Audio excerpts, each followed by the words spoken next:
Yeah, so I'm making this video about the HCSB community-based settings rule.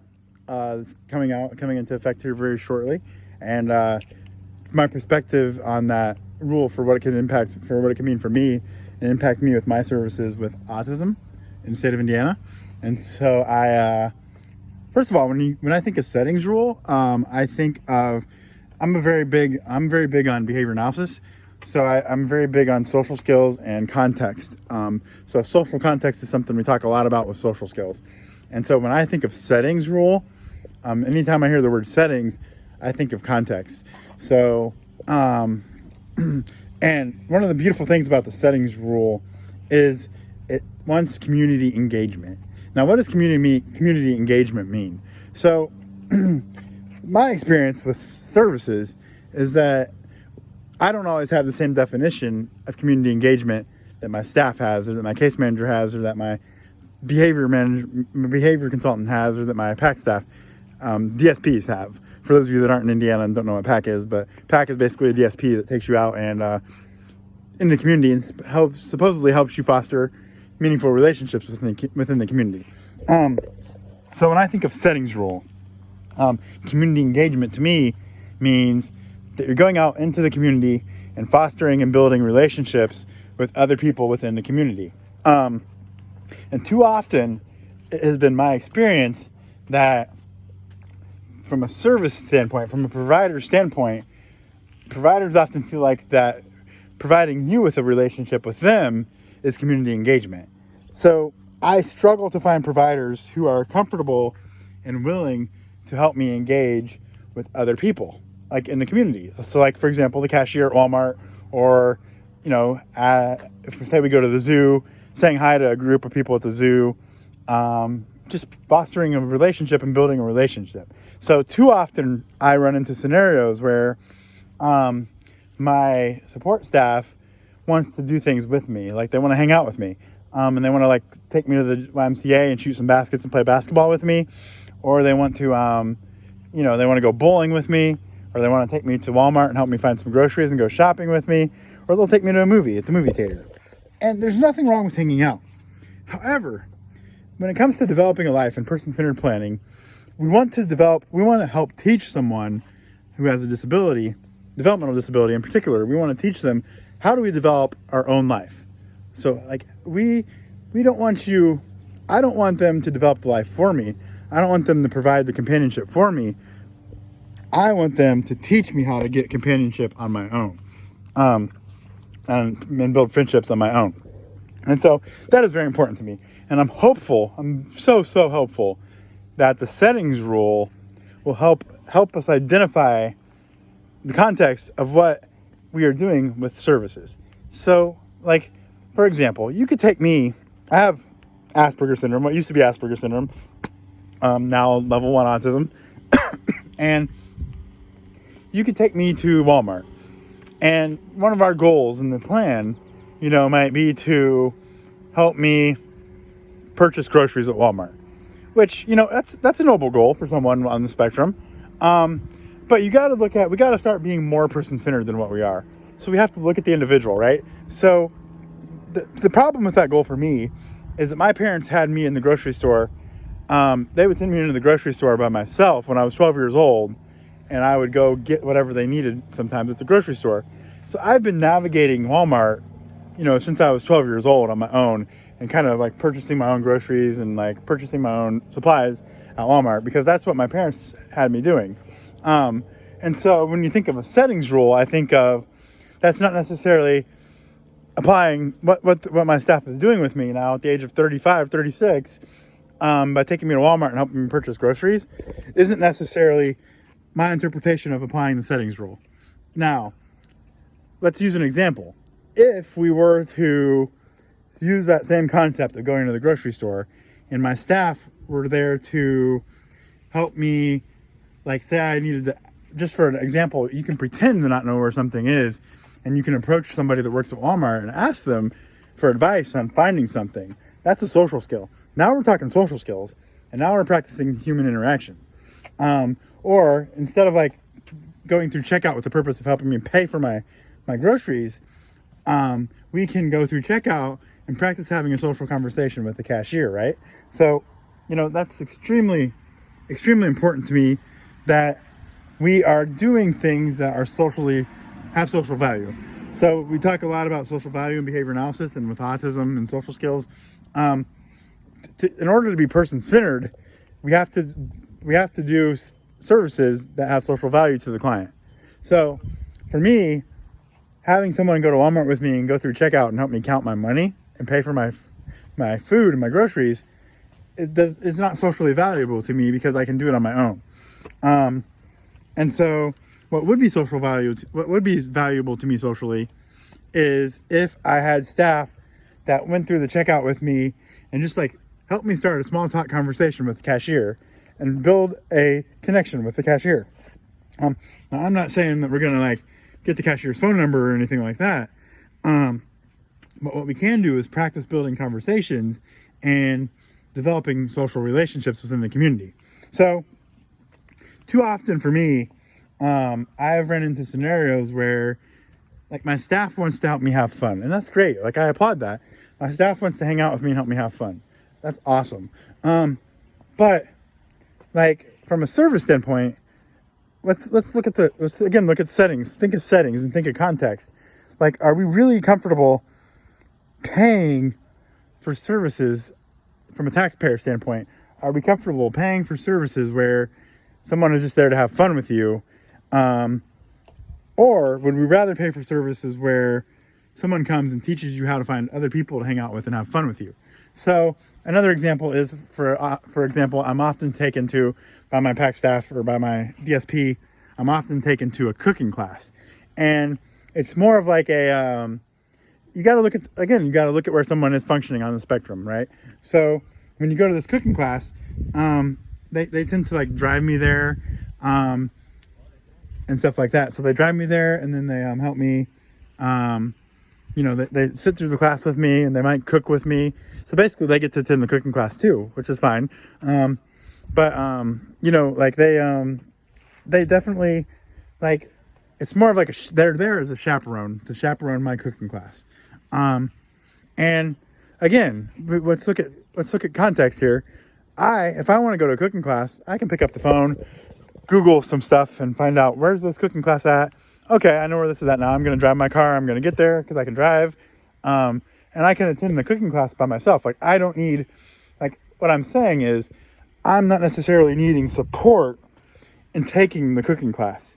Because if I wanted to take the cooking class, I can sign up for it and take it myself.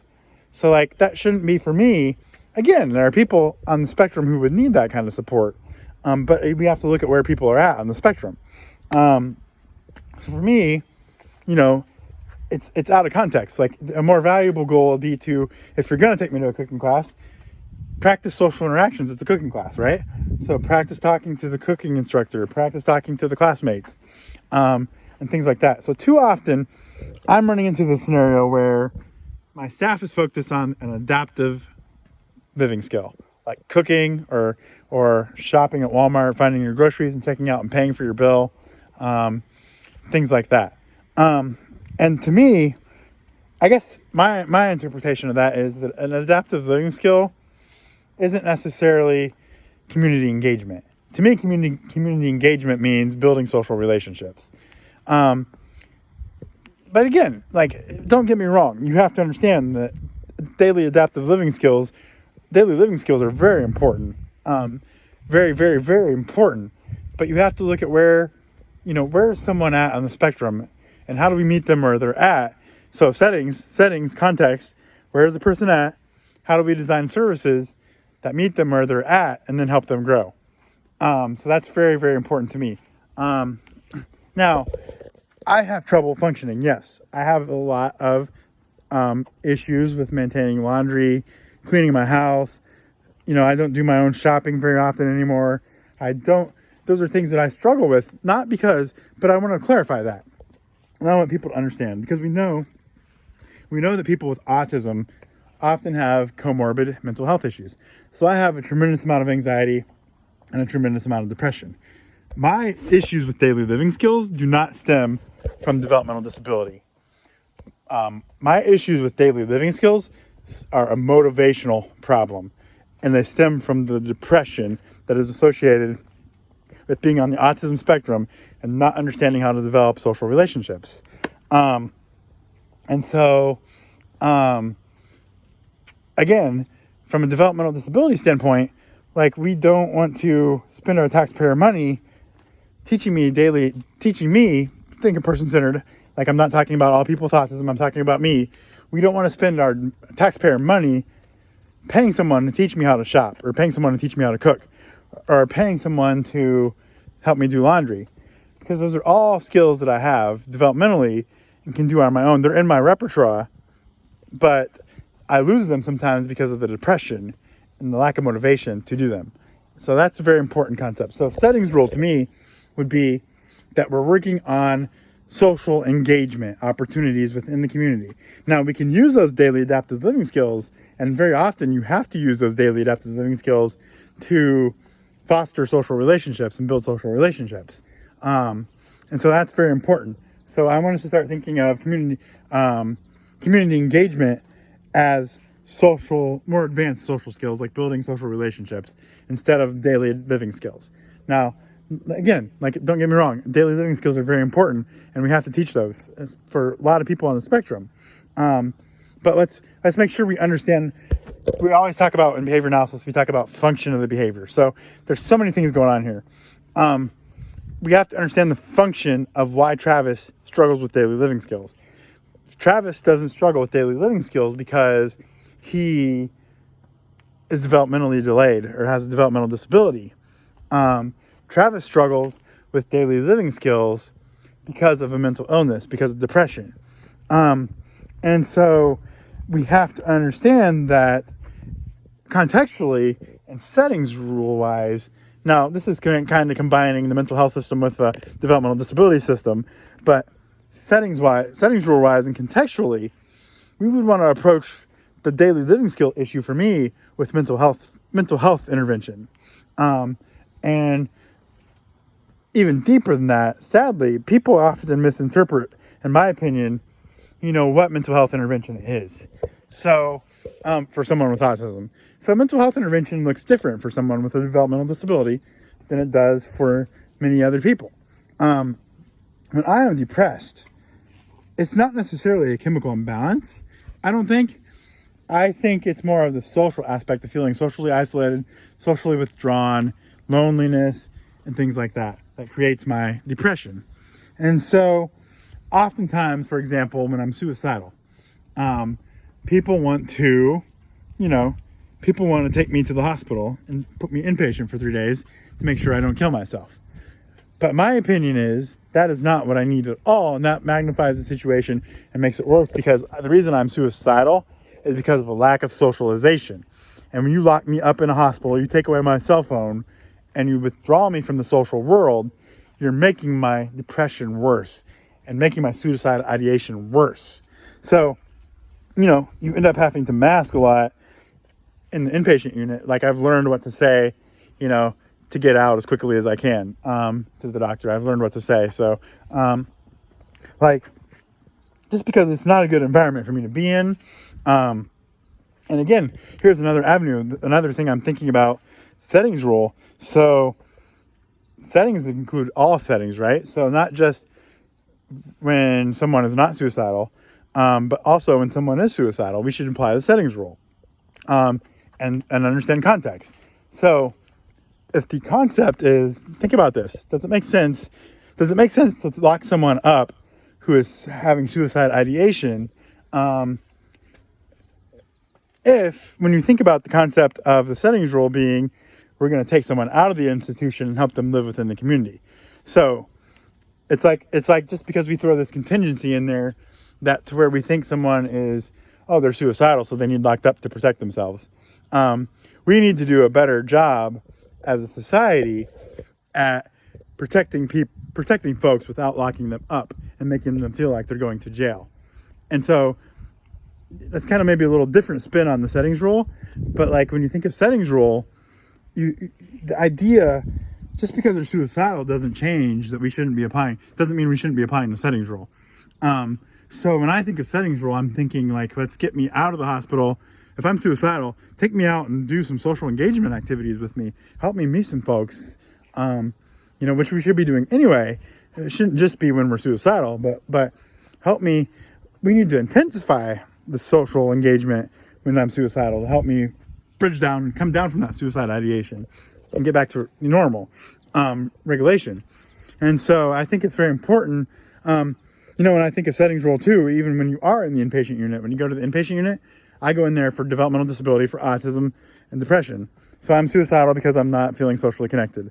And what happens to me when I'm in the hospital is that I get sent to substance abuse groups to learn about substance abuse disorders.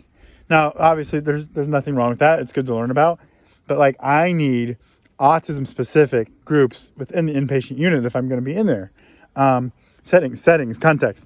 I'm not there for substance abuse. I'm there for autism. So I need autism-specific groups when I'm in the hospital, when I'm in the inpatient unit. So that's very important. So I think we can really do a lot with this settings rule. I'm really excited about it. And again, I think outside the box when it comes to interpretation. But another thing that we have to do with the settings rule is make sure that we have congruence. So I really need for my team to have the exact same operational definition of my goals from each person on my team. So I need my case manager to be writing the goals, but the same goals that my behavior consultant is writing. And also I need those to be the same goals that my PAC staff is working on. So we can't have case manager writing 3 goals that are 3 certain goals, and then we can't have, we shouldn't have B-Man, behavior management, writing 3 goals that are completely different, and then we shouldn't have PAC staff writing, working on 3 goals that are not related at all. So congruency, settings, context. Congruency means that all parties involved are working on the same exact goals.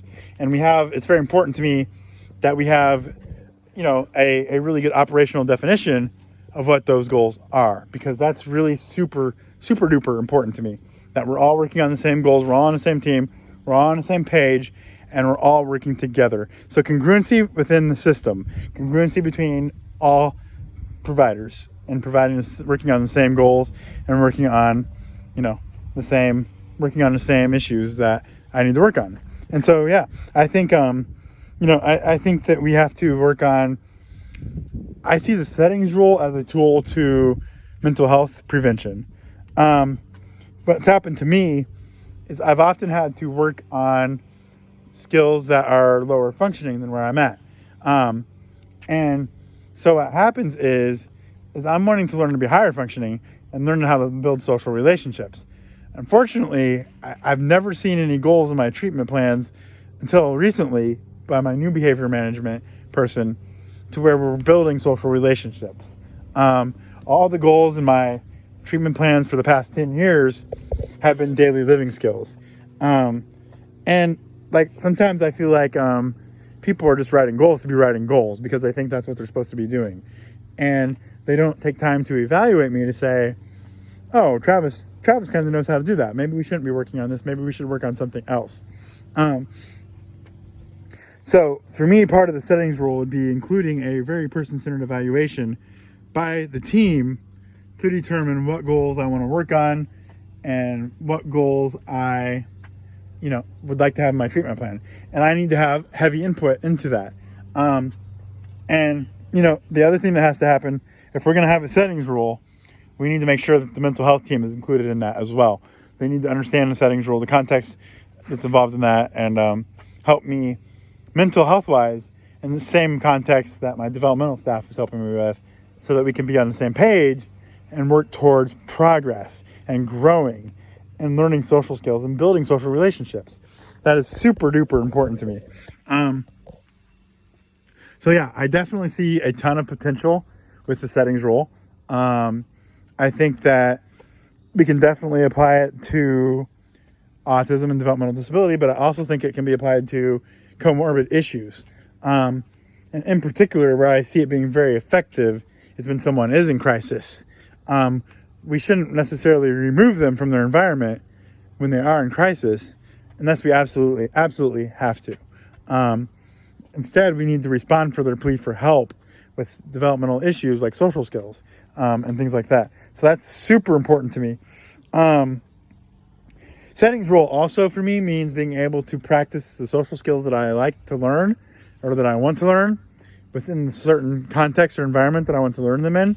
So I have a story where I was receiving PAC services for a long while, and one of my goals was to go sit at the bar at Applebee's and just observe people socially interact with each other so that I could take notes, mental notes, and learn from it and really, really, really study it. And then I wanted to learn how to practice. How do you approach someone at the bar and start a conversation with them? And I wanted my staff to role model that situation for me. I ran into scenarios where, with a provider, where I was told that was inappropriate, and we couldn't do that.